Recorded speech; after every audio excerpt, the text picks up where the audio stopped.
Hi, my name's Mark and welcome to Membership Websites.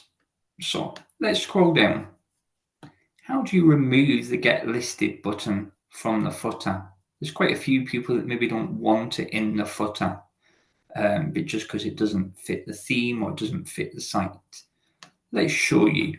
Let's go to the admin area. Let's go to Toolbox Menu Manager.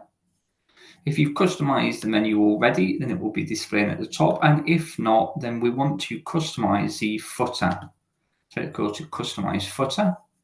And then what we need to do is we need to scroll down and we need to find the Professional Get Listed Today section.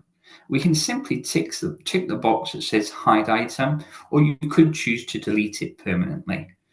So we're just going to click on Hide Item. We're going to refresh the page.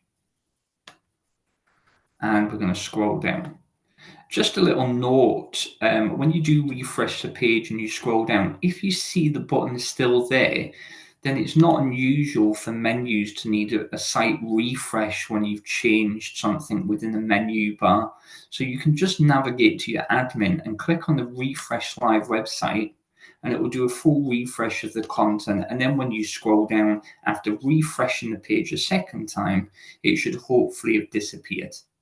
I hope you found that useful, and thanks for watching.